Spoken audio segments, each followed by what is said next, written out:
Strange things are afoot at the Circle K. That kid is back on the escalator again. Ain't gonna hurt. Is my boomstick! Game over, man. It's game over. Welcome to the Bargain Bin. He's your host, Ben Mason. And he's your co-host, Sandra Luketic. And today we're talking 2018's Accident Man. I always mention spoilers. I think I should probably say it here because I don't know if anyone's ever seen this movie except for us. Shame on you. Shame. You didn't know about this movie at all until I told you about it. Shame on me. And I only know about it because I went on the movie trailer page that Apple has up and saw the trailer for the sequel, Accident Man, Hitman's Holiday. I'm like, what the hell is this? And you see Scott Adkins, you're like, okay, he's in everything, whatever, I don't care. But I clicked on it anyway, and I thought this movie looked absolutely hilarious. So I started watching Hitman's Holiday before I realized it was a sequel. So I stopped, went back, watched the original Accident Man, and it blew my mind. I just had to tell you about it. So there are going to be spoilers, but I really want to hear your immediate thoughts on what Accident Man was. Obviously, I think we're going to have positive conversation here. And we'll get to overall thoughts at the end, as we always do. But Sandro, Accident Man, come on, what's your take? How do I say this without revealing my hand and showing how I feel about the movie? Maybe one of the best action movies of the 2000s. Yeah, agreed. And the fact that more people don't know about it just breaks my heart. I know we've seen a number of movies where, not for the episodes, just things we watch together, where Scott Adkins appears in a small role, and you've always kind of spoken highly of his capabilities. And, you know, from what I saw, I'm like, that's pretty good, but he's just kind of like a minor character, cameos, things like that. Mm-hmm. This dude should be a lead in Hollywood. I don't understand if it's maybe off-camera problems with him. I don't know. This guy should be a household name when it comes to action movies. In the echelon with the Slys, the Arnolds, the Dolphs. Yeah, 100%. I don't know if it's a regional thing. Like maybe he is actually quite popular in England.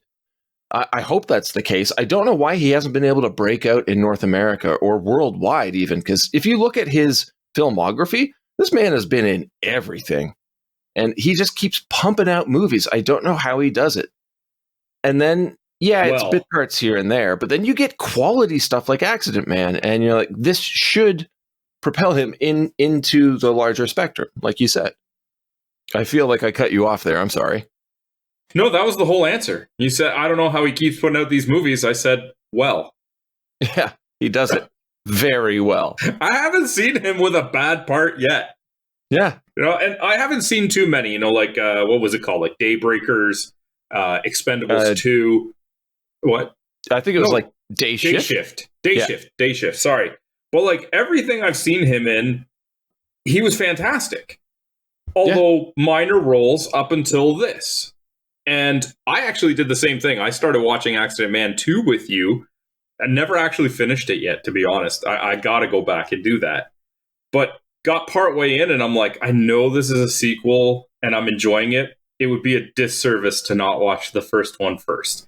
And I've now, since you introduced the movie to me last month, watched it 5 times. That's insane. Yep. I know you and rewatching movies. You'll only rewatch things for the show. Yeah. To be fair, 2 I always do for the show, and then one of them was the one where I watched it with you when you introduced it to me. Still, that's 2 times on your own. No. Just because. What? 2, 5. You've seen it 5 times. 2 for the show, 1 with me. That leaves 2 more. I'm not here for math, man. You know what time it is, right? Game time? Time to play the game. Oh. All right. I got 2 for you. Shit, I was really hoping it was 1. Yeah, well, no, it's not. So okay. I can already All see right. how this is going to go. Obviously, Michael Jai White Absolutely. in the critically acclaimed masterpiece Spawn. Oh, what a disappointing movie for such a good actor. I know. Michael Jai White is another actor who has not been given his due. Yes, he's Correct. been in a lot of bad movies, but he's been in some great films too. Yeah, he's also had some very minor roles in movies, like one other one that's on our list. Oh, shit. That you didn't get when we did Spawn, so not surprising. Oh, God. Universal Soldier? You got it. Shit, yes. Nice. So there's only one more that was only in one other movie. And it wasn't Scott Adkins, right? Correct. Ray Stevenson? Nope. Ashley Greene? Mm-mm. David Paymer? You got it. Oh, no. Oh, God. He just kind of shows up in things. Right? No Holds Barred? Yep. Holy shit, are you serious? Yeah, he was one of the lackeys. Oh my God, I can't believe I got that. That's crazy. I can't believe that was just a guess. That was a good guess. I won. This never happens. Well, I mean, Except for when it does. I kind of had to tell you that Michael Jai White was in a second one. Okay, fair enough. I'll still take it as a win. I'll give it to you. It's a win. It's a win. It's a win. All right. Perfect. Why don't we get into this movie proper then? All right. So we start off with obviously a well-to-do man, drunkenly stumbling home alone. When he gets inside his apartment, he spots a watch atop a bookshelf, which I found very strange, and uses a stool to get a better look. Interesting start to the film, but what happens next, Sandro? Well, we are getting a narration the entire time by Scott Adkins, who we also see sitting in a chair in a darkened room, which in the movie suggests is the same room, but in another part of that apartment. Mm-hmm. And I mean, it's a good plan. Obviously, if somebody walks in and sees a watch, and it's kind of like the only thing that's lit in the room, because when he comes in, the suit, that is, the light switch doesn't work, right? Yeah. So his attention is being drawn to this little bit of light with a watch, which I'm assuming anybody's curiosity is going to at least have them go investigate. The fact that he is a little drunk probably helps. Oh, definitely. And then Scott Adkins wraps a climbing wire around his neck and pulls him as if, to stage a suicide. And after revealing himself, kicks the stool out, takes a selfie with it as proof of his job, and the voiceover further explains to us that his style when it comes to his assassinations is to make things look like accidents, or in this case, branching out a little bit into a suicide. Hence, Accident Man. How do you feel about the use of the voiceover here? I'm okay with it. Me too. Normally, I'm not a big fan of VOs, but I feel like this really gives us a solid introduction to Mike's character, like a little bit of an insight into his mind as well. And immediately, I'm thinking, oh, this is not the movie I expected it to be at all. And I'm very curious to see where we go next. Yeah, and it definitely gives you a little bit more insight into his mind, because the entirety of the dialogue that he's having with this is meant to essentially show that he doesn't have an emotional connection to life. He completely describes that this is just a paycheck. This is a new bike for him, right? And that's not a mentality that most people can relate to, I would imagine. No, it's not at all. Much like the follow-up scene where Mike goes to a bar called the Royal, which is always filled with his quote of scum and lowlives. He pays off the bouncers and enters, and immediately starts a fight, kicking the shit out of multiple patrons to relieve his PMT, or post-murder tension. I love that there's a suggested relationship or history with it where the one bouncer out of the two is just like, oh, come on. like, not again. This must happen semi-frequently. But then, yeah, it's kind of we don't need to go over the setup. Their actions already tell us that they've worked this out before. So the security guard who's kind of, unhappy that this is about to happen again can still just know, all right, I'm going on break. I'm going to turn a blind eye to what's going on. So like they have a routine set up. And at the very least, they show that Scott, or sorry, not in the movie, his name is not Scott, Mike is at least going to pick a fight with some guys that are doing something slightly dodgy. Mm-hmm. Do they deserve to get their absolute, asses beat? That's debatable, but at least he's not just literally going, except for the guy who's just lighting a cigarette at the end. I don't think that guy deserved a hit. I was going to bring that up. He levels that old guy. But because, he's just one of the people in the bar, and I can't imagine that would require some sort of beating? Vigilante vengeance or whatever, right? The other guys at least are kind of being a little bit forward with this woman and, kind of starting the fight after a few words are made. This guy just trying to light a cigarette. There's no need for that at all. Did you enjoy this scene? I absolutely enjoyed the fight choreography because this is our first chance to see him actually fighting. Yeah. Some of the kills that we get in the movie, like the first one and, a couple others later on, don't actually entail any sort of action from his part. And he's clearly a martial artist. So this scene was absolutely phenomenal to show us, okay, he's not just an assassin, he's also a fighter.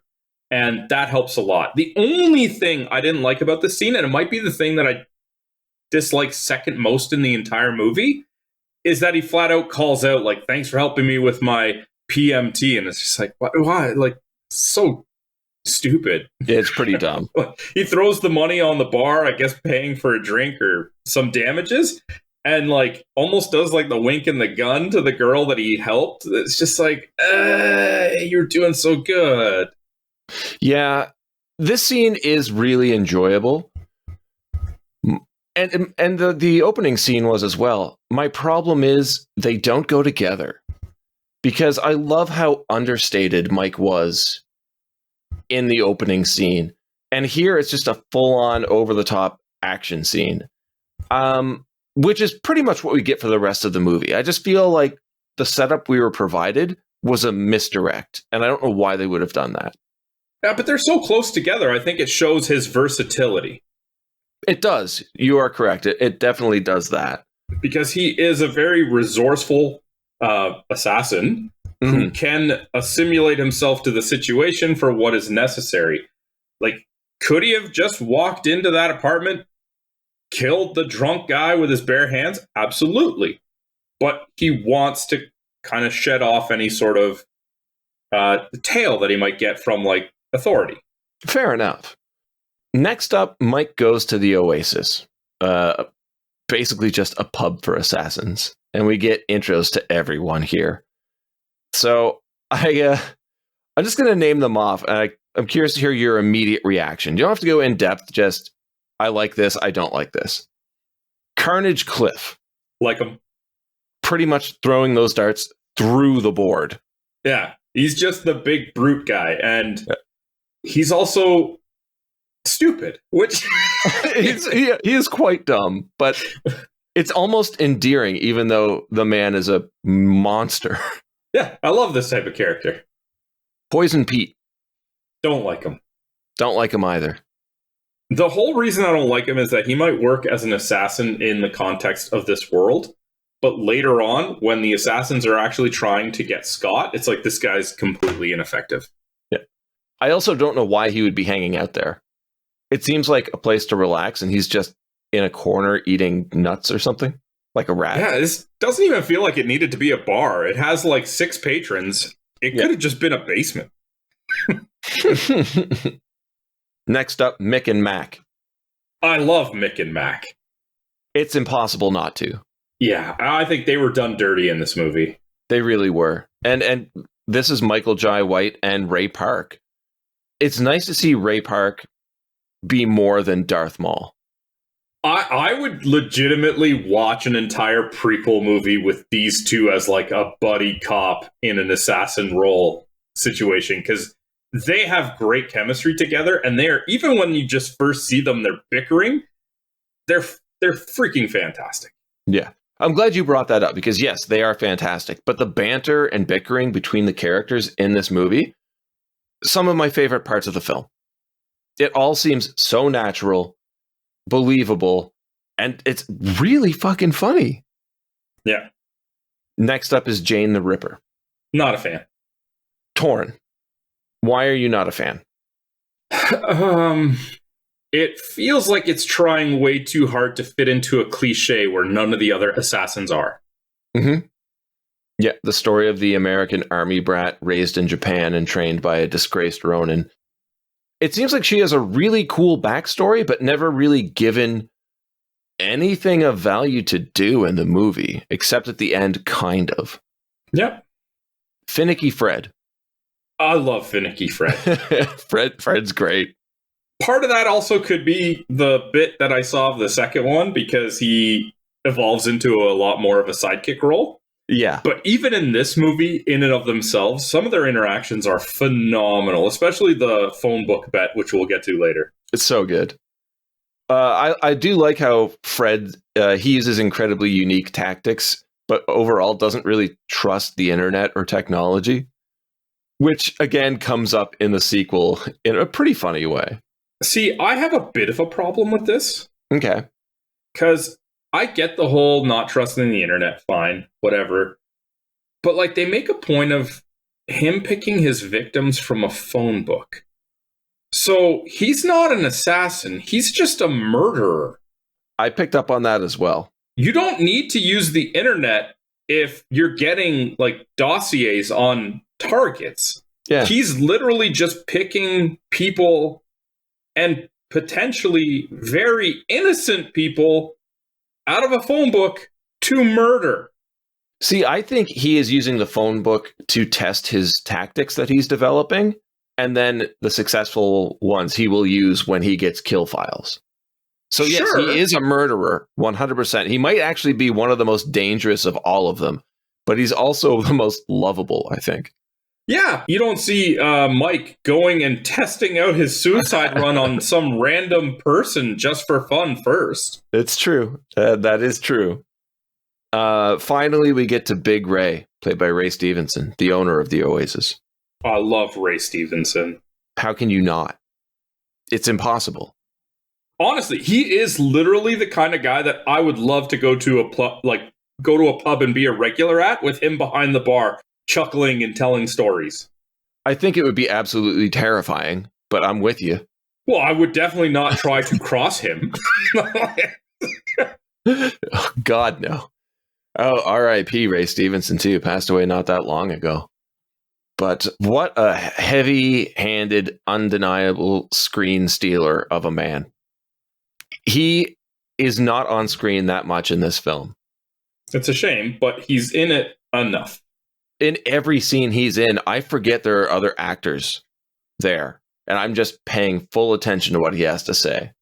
Well, some of the absolute best scenes that he is involved in are the ones where it's just him and Mike.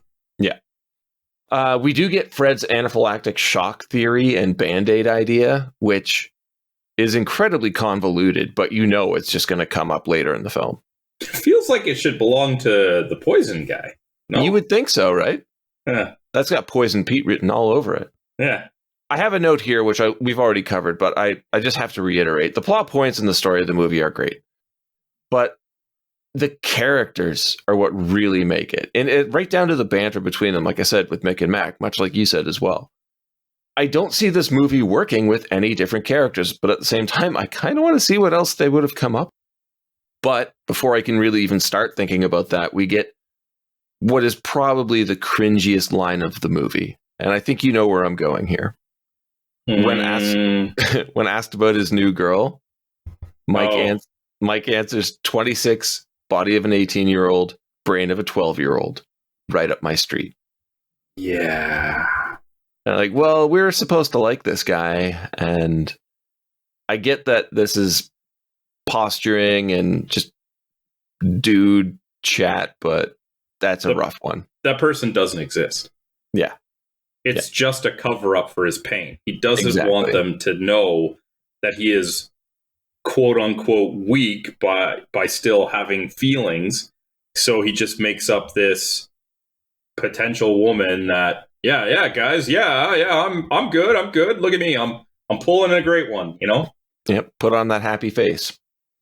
I'm glad you brought that up, though, that she doesn't exist because he's still hurt, because they go right into talking about his ex, Beth, leaving him for another woman, who's Charlie, played by Ashley Greene. Obvious sore spot for Mike. He's having a real rough time with that. But then we go right into the Assassin's 3 golden rules, which I thought was kind of forced, but we need to move the story along. So it's never get angry, never get involved, and never get caught. I feel like that third one should just be a given. Yeah, right? And never get angry? I don't know if Cliff makes it as an assassin. Yeah. Yeah. He's just a giant raging dude with an axe. He's built on anger. To the point where he doesn't even know what he's doing while he's doing it. We find out later on he doesn't even know that during a fight that he's fighting Mike. Yeah, he goes into a blind rage. Yeah. So we get the introduction to Milton, who's the firm's front man who assigns the hits from the clients, gives out the kill files. And everyone hates him, including me. Oh, yeah. But we do get a little bit of humor with the house rules of the Oasis, which is no spitting, no killing, questionable, and no beating up Milton. We're supposed to hate Milton, right? From the get-go. Absolutely. He is a smarmy, incapable man who essentially hides behind the assassins as his muscle. He is literally just abusing power. Yeah. And casting David Paymer as Milton, perfect. Phenomenal. David Paymer is absolutely wonderful in this type of role. The American trying to be as British as possible for some reason, just enamored with the culture. And like his timidness is very well portrayed when he's actually confronted with these people, as opposed to hiding behind his desk. Oh, yeah. Coward. Do you think that possibly Mick and Mac, who initiate the conversation about Mike's ex, are kind of gauging out their future job? I never thought about that before, but I think you're right. Because if he had actually said, it's rough, maybe they would have said something. Maybe not. I don't know. But upon one of my viewings, I was like, oh, it's kind of weird that they're the ones that keep asking about her. Or not keep, initiate asking about her. Yeah, because the first time you watch this movie, it feels like they're just being guys being dicks and taking cheap shots at Mike. But upon a rewatch, yeah, I can see that. I really can. That's a good catch. It might not be. It just could be. It works, though. But yeah. This takes us to Mike's next hit, and that's taking out an accountant.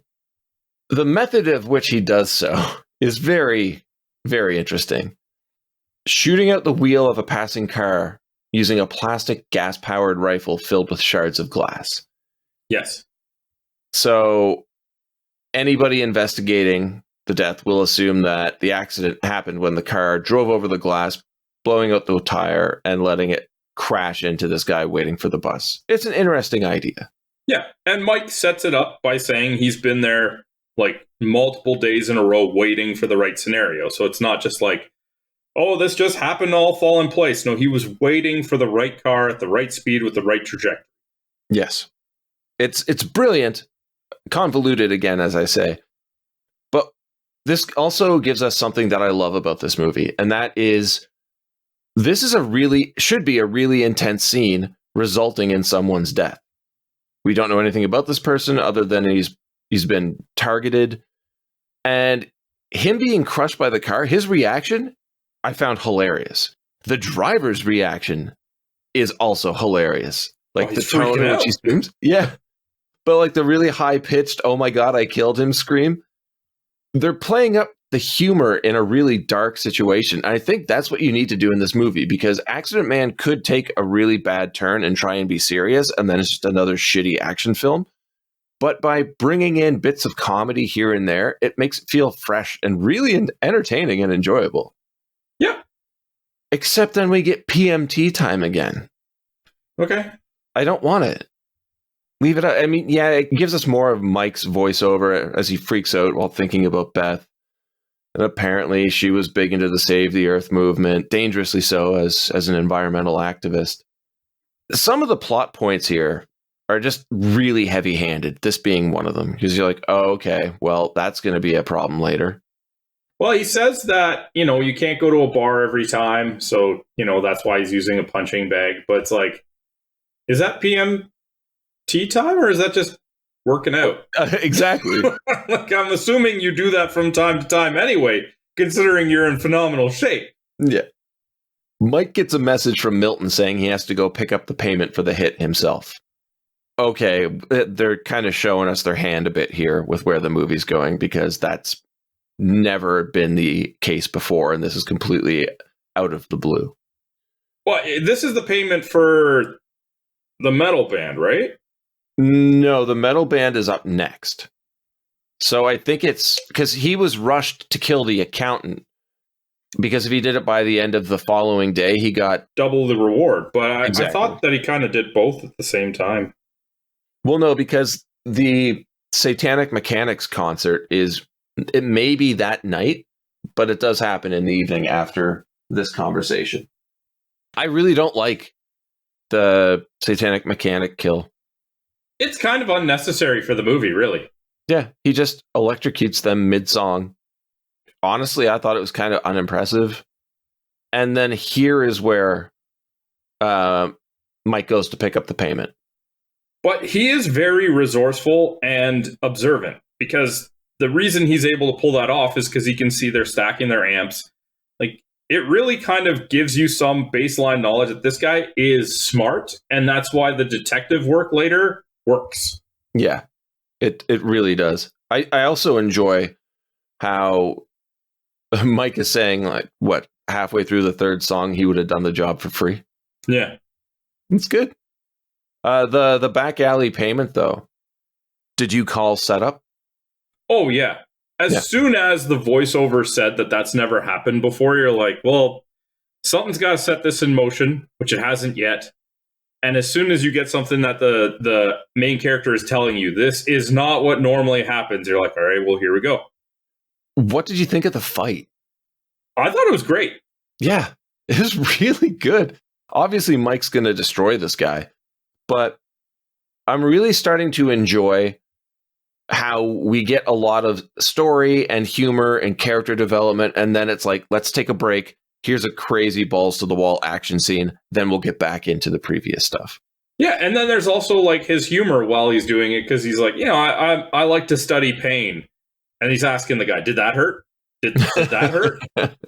I know that's got to hurt. Mike calls Milton and tells him about the setup. Milton claims to know nothing about it.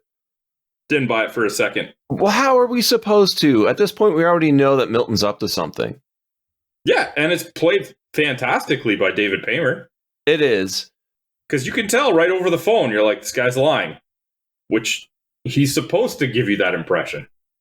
He is, yes, but it's just too heavy-handed. I like how we're starting to get a little bit of a weird mystery going on.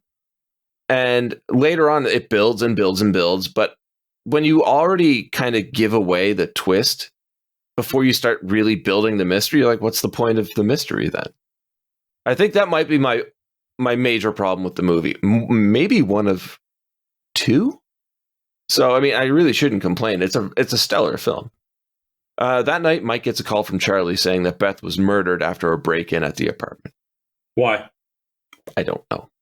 This is my biggest problem with the movie. Charlie has no reason to reach out to Mike. No. She hates him. Yep. They're separated. Mm-hmm. I get that, like, that's her ex, but do you call every ex for someone when they pass away? When they get killed? Yeah, it was weird. It's a really weird scene to include. It could only be potentially to give him information that I also think he does not need to hear. Yeah. It does pull him into the mystery, though. So maybe it's just a really poorly done way of getting him into the main story. Because he doesn't really seem to read the newspaper or be into current events. So I think this is the way that they would get Mike to go to Beth's funeral, where Charlie confronts him. These two don't really know each other at all, but the animosity is palpable, and I really enjoyed that because they hate each other upon meeting. Well, I can understand why Mike would hate her. He even says so much later. He calls her a homewrecker. Yeah. I don't know why she would necessarily hate Mike other than that it's the ex, but she's also going through a very emotional time. So I could understand her lashing out. Yeah. But also apparently all Beth did was shit on Mike. So in Charlie's mind, Mike is a monster of a human being. Yeah, which again, why call him? Yeah, I don't know. Get him into the story, right? She tells him that they matched the DNA in the apartment to two junkies who were found dead earlier. And we also learned that Beth was pregnant with Mike's child, or their child. Why tell him that? What a torturous thing to do to a person. Yeah. In that situation, it's like, you didn't know, just leave it that way. Yeah. It's like, oh, by the way, you were gonna have a kid, now you're not.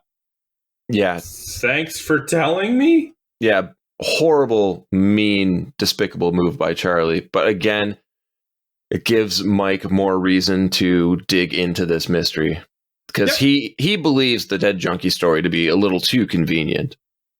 And at this point, I'm very surprised at how much of the mystery turn we're taking. It's not a good mystery, because we already know what's going on, but still, curious creative choice. So Mike cashes in a favor with a detective, getting the police report of the murder and visiting the crime scene. I want to know how he got this favor in the first place. I don't think you need to know. This guy has a history. Yeah, you don't need to, for sure, but at the same time, like, that could be a fun little side story. Maybe covered in the Mick and Mac movie you were talking about.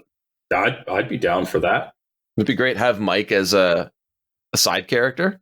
That'd be fun. So supposedly these junkies scaled a building, broke in through a window, smoked crack. Beth got home. They sexually assaulted her, beat her unconscious, and then stabbed her to death. You want to talk convoluted story? I don't know how the police would have come up with this. But Mike doesn't believe this to be the case whatsoever. Correct. And if they didn't show us how intelligent, resourceful he is, if he just literally walked around beating people up cliff style, you'd never believe that he would come to any of these conclusions. So they set it up wonderfully. And the weird thing is, like, his detective skills are on a weird Batman level here, which I find really weird. I enjoy the fact that he's super intelligent at times, but he also comes across as being really dumb at others. And it doesn't feel like an act. Like, I sometimes think he is an idiot. And then you get things like him discovering that there was a drug in Beth's system that is used to treat a fear of flying, something Beth didn't have. But he also knows this drug is used as a truth serum and immediately thinks Mick and Mac are responsible. That's some pretty intense deduction to happen in 15 seconds. Well, I think it's also the fact that when he's introducing us all to the characters, he goes into detail about how Mick and Mac's specialty is making it look like hits from gangs or just rivalries and stuff like that. So two drug dealers or drug users, I don't know if they were dealers, whatever, who also mysteriously show up dead right after, that does fit Mick and Mac's MO. Yeah, it is very convenient. Speaking of Mick and Mac, though, Mike pays them a visit, confronting them with his theory. I just have to ask, what are your thoughts on this scene? Because there's a lot that happens here. I love elements of it. I hate elements of it. Okay, I thought you would love all of it. Please tell me, what are your likes and dislikes? I understand Mike is going through a lot, but he grew up since he was a teenager in this world. Mm-hmm. When Michael J. White essentially says to him, like, it's just business, Mike should literally know what that means. Yeah, that's a very good point. Otherwise, I do enjoy this scene. And The other thing I don't understand is why Ray Park is so aggressive with him. I didn't get that either. Like, you get it. Michael J. White, Michael Jaw White? Jai. Is a little bit more delicate, relative term, to the situation, right? He says, like, we just had a job. It was business. You said you were over her. Like, maybe you need to calm down. And then Ray Park's just like, yeah, she's dyke. Yeah. And it's like, okay, you're escalating the situation unnecessarily, but... Yeah, and Mick tries to subdue it a bit and bring it back down because he does the same thing, calling her derogatory terms. But as soon as he sees the reaction on Mike's face, he like puts his hand out to just a second and then corrects himself and tries to de-escalate the situation. And I think that's why I like Mick and Mac together, because they bicker. One's a hothead, one's a little bit more level-headed, but they really play off of each other so well. Yes. And while I have a little bit of issue with the way we get to it, having this 2-on-1 fight scene is phenomenal and is probably the best hand-to-hand fight scene in the movie. Yeah. The writing. No, never before have I had to acknowledge how good the writing is in a fight scene. It's just such a weird thing to say, but the action scenes in Accident Man are just phenomenal. Yeah. You brought up the point that not only is the choreography good, and this is when we were watching together, but you're like, this is filmed so well. Yeah, the camera work is done so well that it's not like juding into places. It flows perfectly with the fight choreography in the movie. It's very tough to describe, but when you watch it, it makes sense. Very seldom do you see a movie where like the camera adds oomph to a hit. Yeah. No, it's phenomenal. It is a delight for the eyes. If you haven't seen the movie, just watch it. It is so good. But yeah, they straight up admit to it. Like you said, it's just business. It was a job. And it turns out that Milton was the one that gave them the hit. Which shouldn't be a surprise, as seemingly Milton gives everybody the hits, yes, except for the phone book, which, again, I don't... But well, we as the viewers, as the audience, this shouldn't be a surprise to us. So I think they do the smart thing, and when Mike goes to the Oasis, the first thing that happens is Big Ray lays into Mike for what he did to Mick and Mac. So it's like, yeah, we need to say that it was Milton just to get him back to the Oasis. Now let's get into something else. I like Big Ray playing the voice of reason here, which is interesting because he seems like such a hothead that he could snap at any second, but he's also the one trying to maintain structure. So like they had a job to do and they did it. And I think this is our first inclination of Big Ray kind of being a father figure to Mike. He's kind of scolding him, being like, get in line. You know this is how things work. Don't be a baby about it. You chose to be here. These are the rules. Follow the rules. Kind of the same thing he was told by I don't know which one's Mick and which one's Mac, but Michael Jai White. Mick is Michael Jai White. Right? Like he essentially tells him, like, this is how things run. And I'm actually with Ray when he says, like, you should have come to me first. Yeah. Yeah. Even him saying that he just found out about the hit and not being happy about it, but staying professional really adds to Big Ray's character. Even him finding out that Beth was pregnant seems to piss him off so much. Yet you can see on his face he's trying to keep his cool. And then you get that heated conversation, which is absolutely amazing. Right down to Ray smashing Mike's beer when challenged. Yeah. Oh my God. That's why you don't get on his bad side. He is fucking terrifying. He is. And this is what we were talking about. Like, you would love to sit down at a pub and have him be your bartender and shoot the shit, but you would never get in his way. Yeah. You want him on your side. Oh, 100% you do. Especially when he's got that shotgun under the bar on the hinge, the swivel. Yep. Oh, Mike just bites his tongue and leaves. It's a great fucking scene. Yeah. Probably one of the best in the film. That's what I was saying. The best scenes that Ray Stevens has in this movie are the ones where it's essentially just him and Mike. I'm glad you said that, because now is the flashback giving us the backstory between the two. I love this whole thing. I'd watch this movie too. Me too. Me too. I just have written, Sandro, your thoughts, please. And then I've got so many notes. Do you want to guide us through how these two encounter each other? So Mike, I guess it's irrelevant that he was a paper boy, but he was getting picked on. He was getting bullied. He was getting robbed, essentially, by a bunch of kids. In one of the instances where he was fleeing from them, he happened to catch sight of Ray doing a job. And that intrigues him to the point where he follows Ray for a couple of weeks, recording him. Which, okay, I mean, if you think that this might be a source of assistance for you. But then, in a pure show of how brave Mike is, just goes and knocks on his door.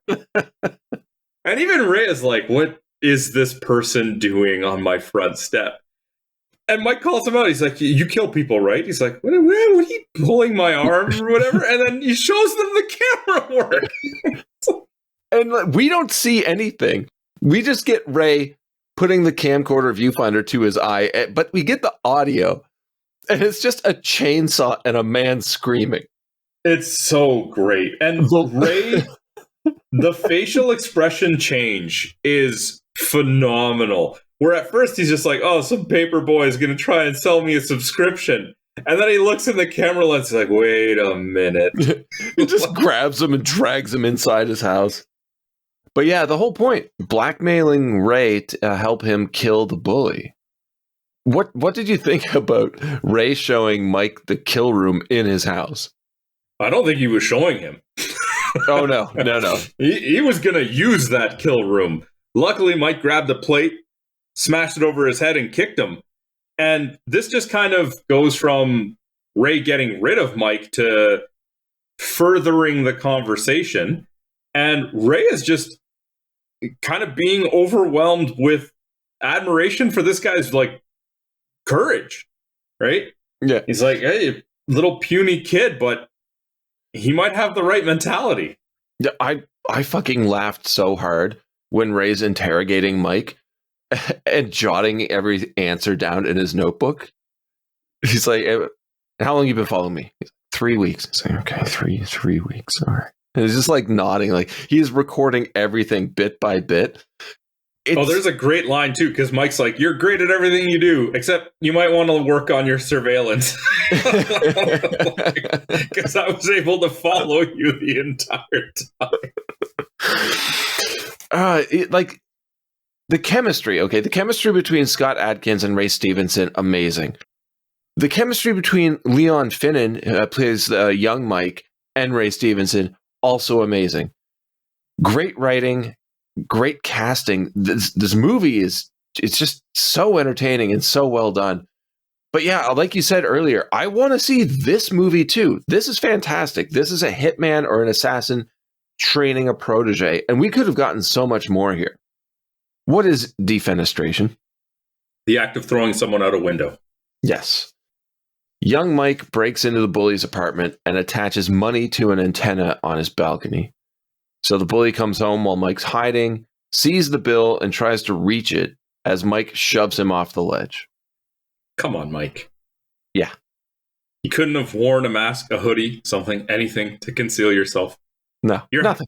You're hiding on the couch in a pile of clothing when he comes into the room, which is already brave, because if he spots that before he spots the money, you're in trouble. If he sits on the couch, you're in trouble. Yeah. Now, it makes sense for the story what happens next, but it's like you couldn't have covered your face at all, which would have given you the upper hand for the next scene. Well, I'm glad you brought that up. What happens in the next scene? Well, knowing what he was training Mike for, Ray set it up so that he would get surveillance of Mike committing the crime, And now they have kind of canceled out each other's blackmails. Yeah. Are we surprised at all? No, and that's why I'm a little surprised that Mike wasn't like, maybe I should at least put a hoodie on, you know? He's so nervous about things in general. You think that would be the first thing he would have done. But I have a problem here. Okay. If you've got the dirt on Mike now, being Ray, you've got, like, he has the footage of you killing people. You have photos of him killing someone. Everything is null and void, level playing field. Why offer to train him as an assassin? Well, he's already training him. They have a whole montage. Well, this hasn't happened yet. Really? Yeah. Wow. I watched the movie too many times. I don't have the right order for this stuff. Yeah, because he offers to train Mike as an assassin, and I just don't understand it, because Ray has nothing to gain from teaching Mike how to be a better killer. And don't get me wrong, I love it. This is great. It doesn't make sense. And then we get the montage. But it could just be that he genuinely does like Mike, and he does admire his attitude. I kind of hope that's the case, like, because that's almost heartwarming. Yeah. It is a little heartwarming. This is like a father figure for him. It's so good. But yeah, the montage, like the chemicals, like the powder on the tray. Oh, that is my favorite part of the montage, because Ray sets it up perfectly that he has such a bad fake sneeze when you see it after the first time. Oh yeah. And he gets this look on his face like, oh no. And it's like, this is the kind of prank that an assassin plays on his protege. But that's like the goofy, over-the-top laughter that you get in a comedy. Then we get like the couch burning, the martial arts training, firearms training. The whole thing is great. This is a wonderful montage. Well, the couch burning, that seems a little bit more up Freddy's MO, but still. Yeah. Cut back to present day. Mike goes to talk with Charlie. Obviously you're not a fan, but I kind of love seeing these two together. Like, we were talking about banter before, and like comedic banter between the assassins. The banter between Mike and Charlie, I do think is phenomenal. I didn't say I don't like Charlie and Mike together. I don't understand Charlie's motivation to give Mike this information. Yeah. It is a weird pairing, though, but I think it ends up working. Like, if she just called Mike and said, this letter was left here saying that if anything happened to Beth, to contact Mike and give it to Mike or whatever, don't mention the kid or anything like that, and that's what brings these two together, I'd be fine with it. I have no problem. That would be even better, because if he then found the note that Beth left for Charlie, that reveals the pregnancy, and that gives him more motivation. It doesn't give Charlie this weird urge to just dig at Mike and give him more to be tormented about. He sees that she was respecting Beth's best wishes, but he still gets that information. That would be good. Well, he could easily find out about the pregnancy if we're writing this movie from like an autopsy if he's investigating the crime. He already has the documents, the report.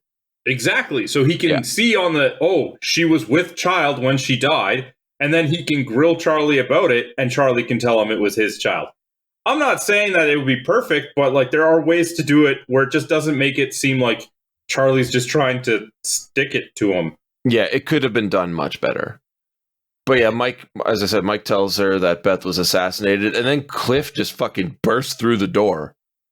And again, the action scenes in this movie, my God, they're so good. And this one is brutal. But it's also great where Mike is trying to reason with Cliff. It's like, they're fighting. He's like, Cliff, what the hell? What are you doing? And Cliff's just swinging that axe hard. I'm curious what Cliff does to get himself in this rage, because as soon as he's through that door, he's gone mentally. It's PCP for sure. It has to be. It's got to be something. Yeah. Thoughts on Cliff's death? This is one of the best deaths from the other assassins, because it genuinely is an accident. Yeah. Like, at one point, Cliff swings his axe, it gets stuck in the ground, and he abandons it. Makes sense? And then when Mike eventually kicks him over, he just happens to land on the axe. That gives Cliff a moment of clarity to realize that he's fighting Mike, and then also to tell him, like, I didn't come here for you. Yeah, I didn't even know you were here. Yeah. It's a brutal death, though, falling back onto your axe. Oh, my God.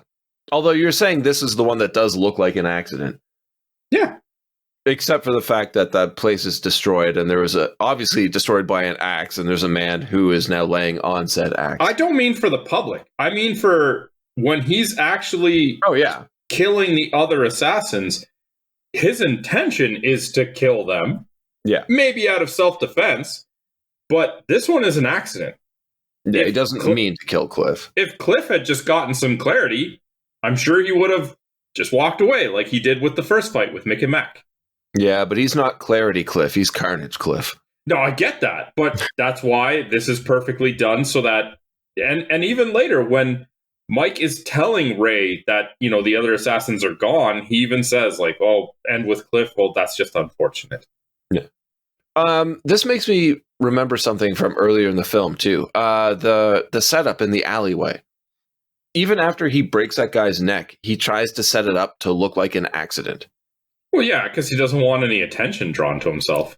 But he acknowledges the bullet holes throughout all of the cars and is basically like, eh. Well, I mean, there's only so much you can do at last minute. Exactly. He didn't get his normal prep time with this one. True.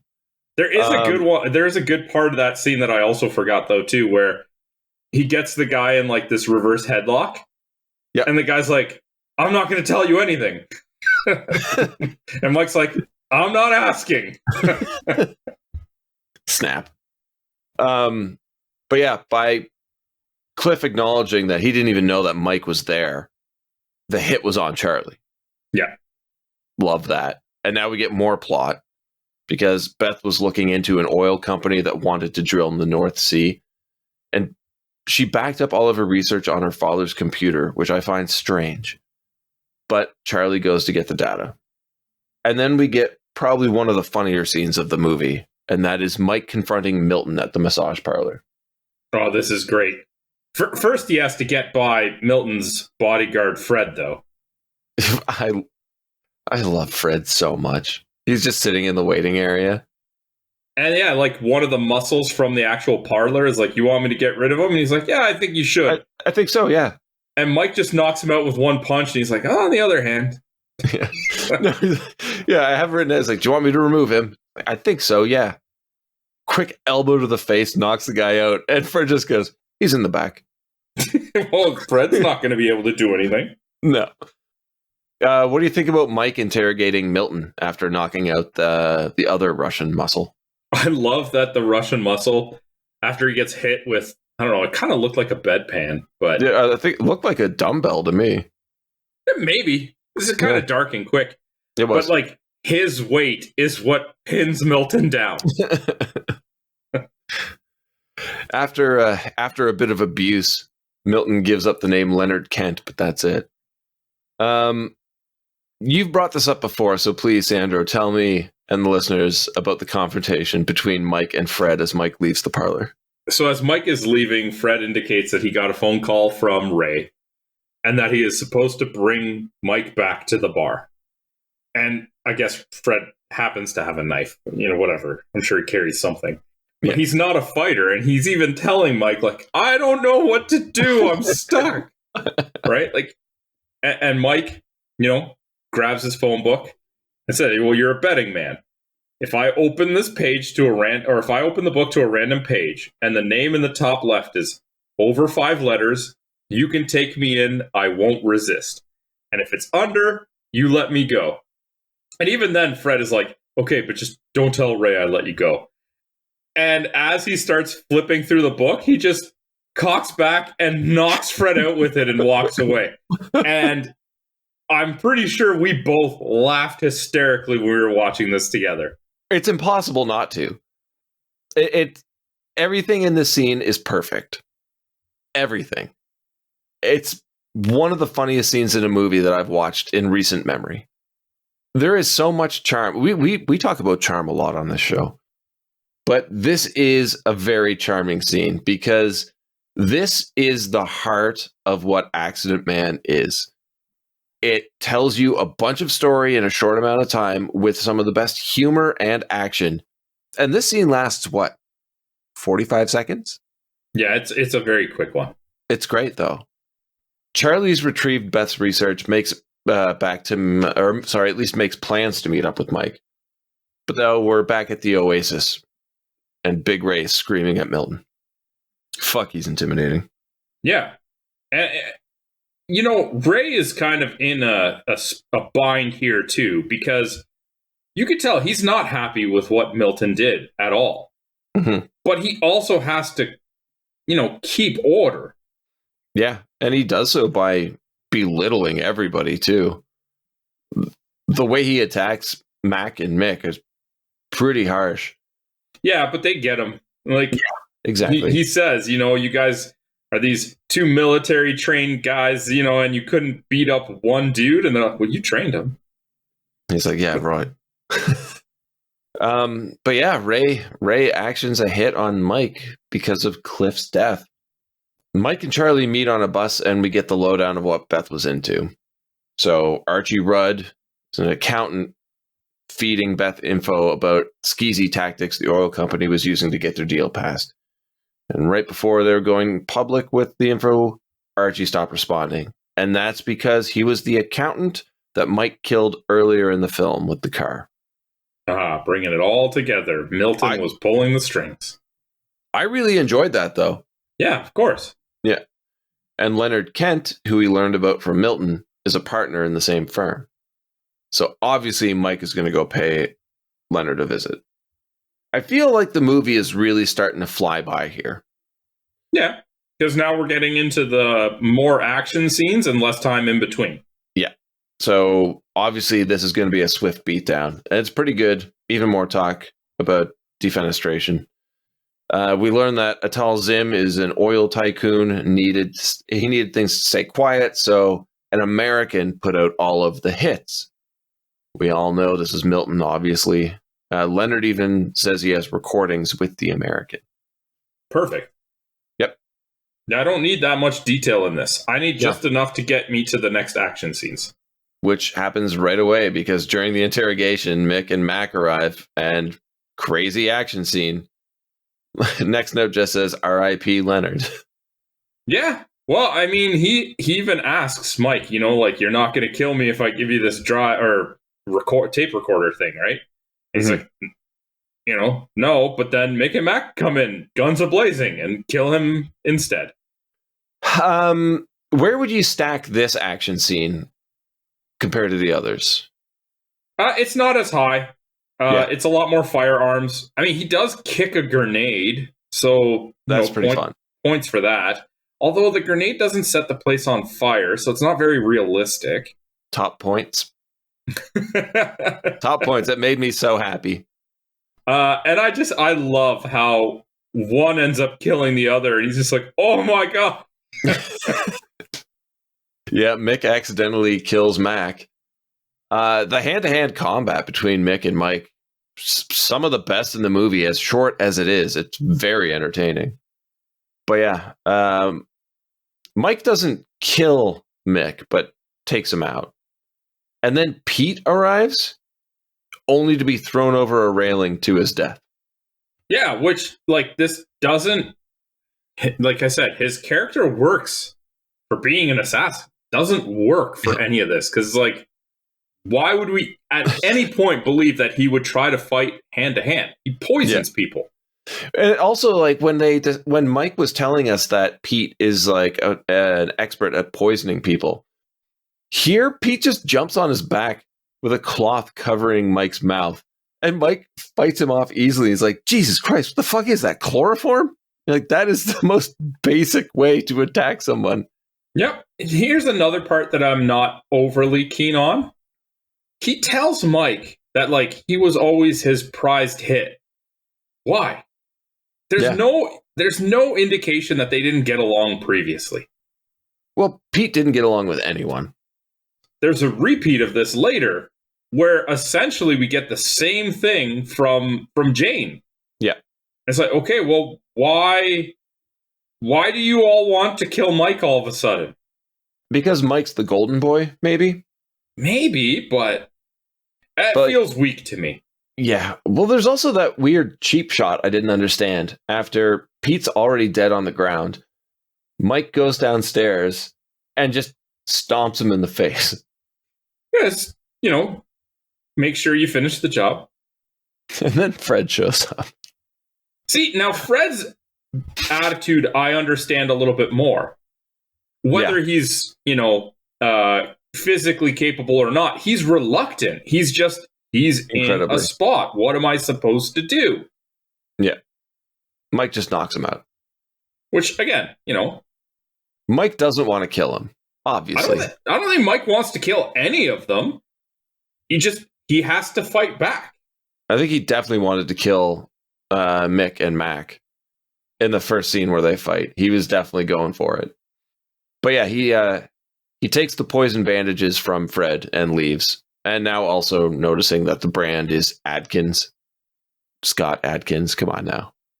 It's a little on the nose, but okay. It is. Everybody can have one. It's fun.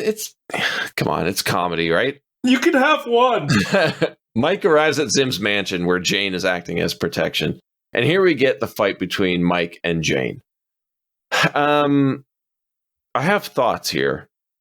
Okay. This is probably the biggest fight in the movie with no setup whatsoever. So it doesn't have any gravity to it. No, it's another one of these situations where she even says, like, I wished I could be the one to take Beth out, and I have been waiting to kill you. And it's like, why? Yeah. These are baseless claims. We have no reason to believe this to be true other than you are saying it. There's nothing to lead up to these. There's nothing giving any foundation to these statements. Like, I get it. Earlier in the movie, when they were in the Oasis, the only one that had kind of like a bit more of a friendly banter with him was Fred. Yeah. But they all were getting along. Yeah. Cohabiting, at the very least. I do have to say that kick through the door that sends Jane through the door was pretty brutal. It sounded great. It looked great. Loved it. Probably my favorite part of that fight. Mike kills Jane with her own sword and then decapitates Zim. And then returns to the Oasis and confronts Ray and Milton. The way this movie ends, I absolutely adore. Okay. Mike plays Leonard's recordings for Ray, proving that Milton was behind everything. And we get Ray's reaction, which is glorious. I do love how Milton tries to deny it again. Yeah. Up until Mike hits play, and then mid-sentence, he's just like, it was a lot of money, it's greed. It's like... Ray just stomps the shit out of the American. Yeah. I love how when you think he's done, he turns around and just kicks him one more time, and the whimper that Milton lets out is fucking it's hilarious. So good. This is from behind the bar. Yeah, you don't see any of the hits connecting whatsoever. It's all action and sound effect. But Mike finishes things off by giving Milton one of Fred's poison bandages. The whole thing was a great setup. Get the best assassin to take out everybody who could let the info leak. I get that. But then we get the standoff between Ray and Mike, which is super fucking tense. And I've been waiting for this since their last confrontation. I feel like Mike is genuinely surprised as well. Yeah. Because after the whole Milton part, he kind of like turns and is surprised that Ray is still in his face and has the gun to him. Because, yeah, okay, he's a little smug, but they had a relationship, and Mike did ultimately reveal this like ploy that Milton had in place to essentially screw them all over. Yeah. So as furious as Ray is, Mike was right the whole time. Yep.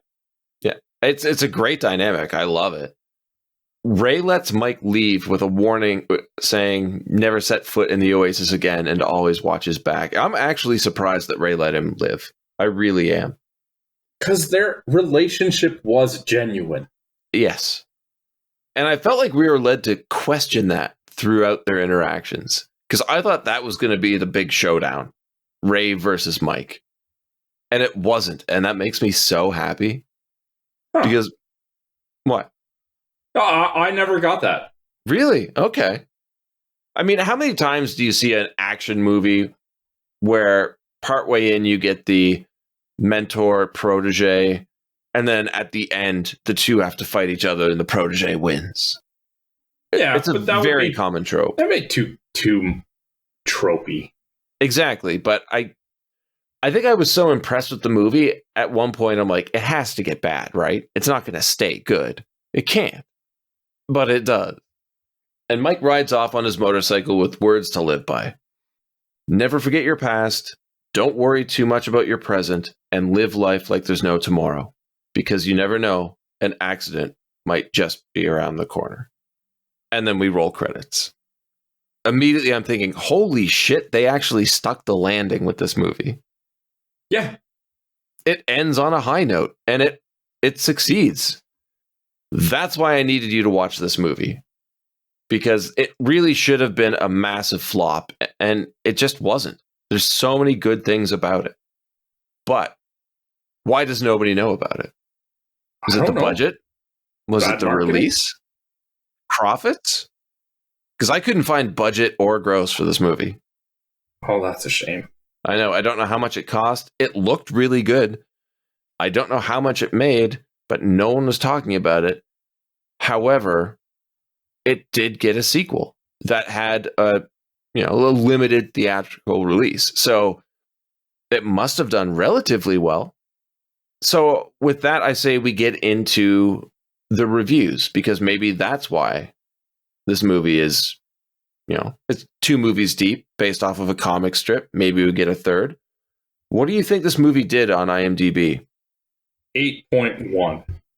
Oh, I wish. 6.2. What? Yeah. This movie's a weird one, though, because I think a lot of people wanted a straight up action film, and the humor is just peppered throughout. So you're not getting that. And sometimes comedy ruins action for people. I thought it was great. Now, moving over to Rotten Tomatoes, percentage of positive reviews from critics? 74. 83. Okay, good. Jeez. Yeah. And I agree with that. I think 83 is proper for this movie, accurate for this movie. Audience score? 92. 65. It seems like critics like this a lot more than the average viewer. It's criminal. It is a shame. So you feel like awards? Yes, get the taste out of my mouth on those absolutely inaccurate reviews. It's ridiculous. Who did you have as your least favorite character? Poison Pete. Stephen Donald. I like the idea of the character. Didn't need to be in the movie. It's as simple as that. You? I went with Milton. Poison Pete is not a likable character, but he's not in enough of the movie for me to actually pick him for that. Fair enough, yeah. And this is not based on performance at all, because David Paymer did amazing. It's just that Milton is supposed to be despisable, and it worked. He definitely did a great job with the character, for sure. Yeah. What about your favorite character? Because I was thinking about this, and I couldn't decide on who you would pick. I was torn. I ultimately went with Scott Adkins as Mike. Wow. Okay. But I was very tempted to pick Ray. Mm-hmm. I feel like at the end, I was essentially flipping a coin, because I could have gone either way. Fair enough. What about Mike? Do you like so much? He's a likable hero. He's intelligent. He's good at fighting. I would watch an entire series of movies with this character. Yeah, I really want this to be a franchise of films, not just the original and a sequel. But I had to go with Big Ray Stevenson. I can't argue with that. Yeah, I said earlier, he's just so commanding when he's on screen, and he's entertaining. He is so entertaining. I love the character because he's not a good guy. He is a badass assassin who has no regret, but you see him getting a little bit softer as the story progresses. You see his appreciation and like taking on that father figure for Mike. And then you see him continue that later on when Mike's having trouble in life, but still sticking to the rules. Like, he is his own character in this movie, and I love it. And Ray Stevenson's great in pretty much everything I've seen him in, but I just love the character of Big Ray. So while Mike is absolutely amazing, and he is a close second, I had to go with Big Ray. Okay, what did you have for your favorite or most memorable line? Oddly enough, it includes Pete. Okay, I think I know which one you're going to say. Yeah, it's when Ray puts out the hit on Mike. He's like, so it'll just be us five? And Ray snaps back, fuck me, it speaks.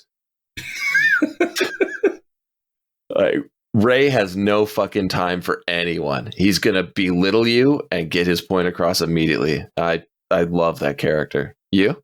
I thought you were going to go with the line where Mike is describing Pete, and he's like, yeah, even his parents hated him, so much so that his only bath toy was a toaster. That's good. That is very good. That's what I thought you were going to pick. It's not what I picked. But when you said, oh, it involves him, that's what I thought you meant. Mine was actually from the alley ambush for the money pickup. Oh, okay. Where he's berating the guy who attacked him, and he's like, you could have done this, you could have done this, you could have done this. And then he goes, but no, you decided to surprise me on a not-so-silent motorbike, shooting off a close-range weapon in every direction but the right one. Yeah, he's pretty funny and smarmy. Mike's good.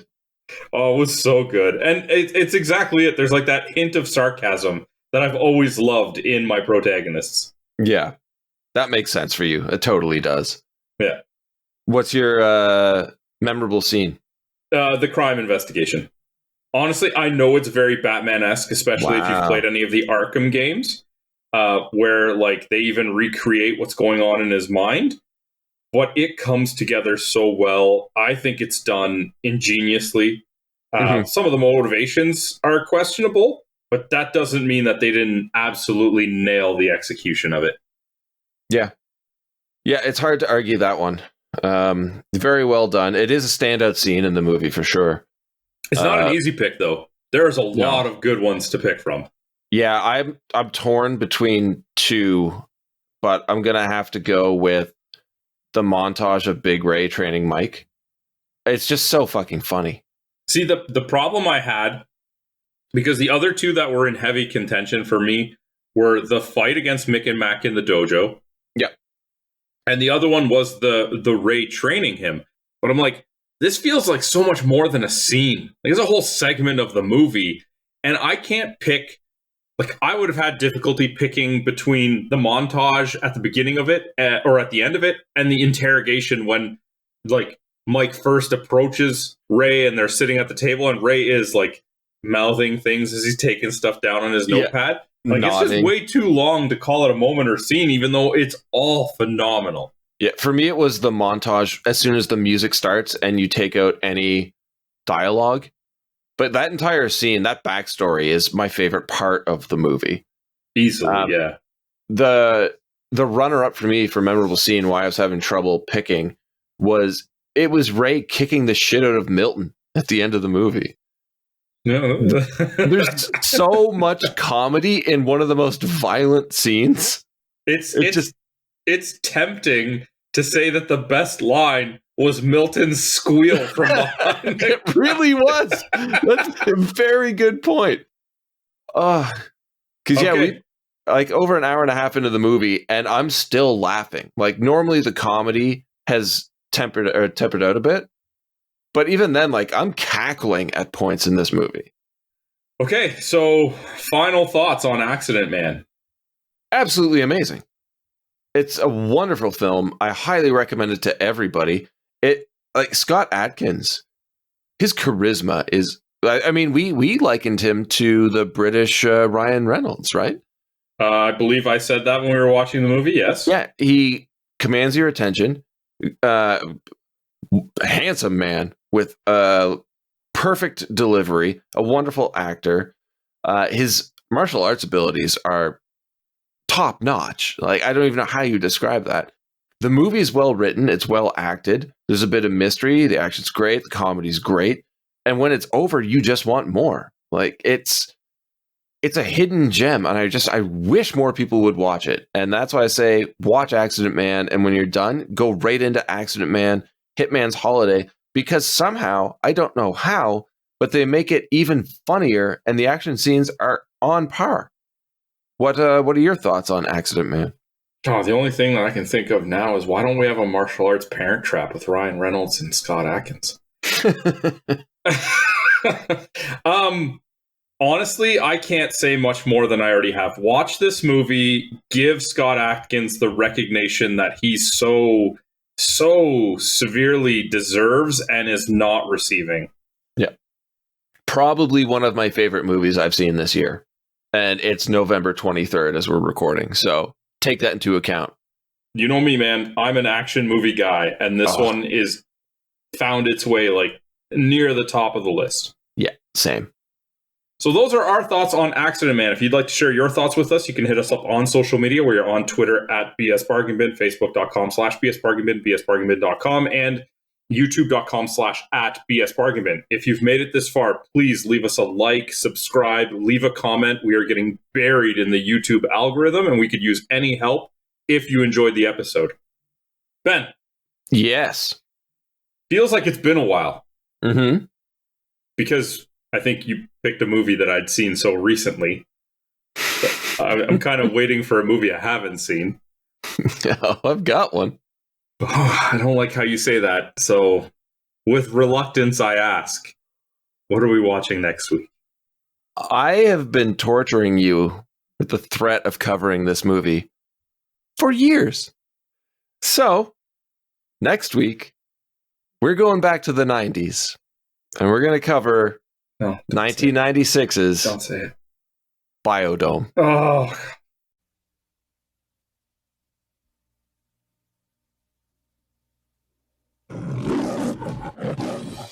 The Biodome, a pure, self-contained environment where 5 scientists are about to be sealed off from every conceivable form of contamination, except one. Well, check out that mall, man. Our dream is finally at hand. What kind of mall is this? Get them out of here! The doors are sealed for 1 year. We're stuck here. That's right. 12 months? Yes. 52 weeks. Yes. 385 days? Now, the whole world is watching as Bud and Doyle are separated from their loved ones. Learn about endangered species. They're the rarest Lepidoptera in the world. Experience nature firsthand. And become world-renowned protectors of the planet. Purple sticky punch, or hemp, is an excellent source of photosynthesis. Just because we're stuck in a bubble doesn't mean we can't cause any trouble. On 3, 3.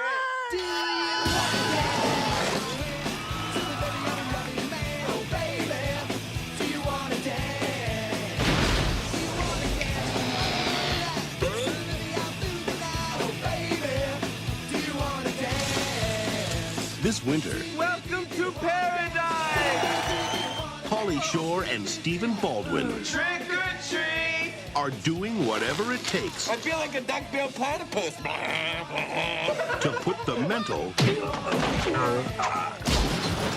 back in environmental. Well, could you at least make it taste like...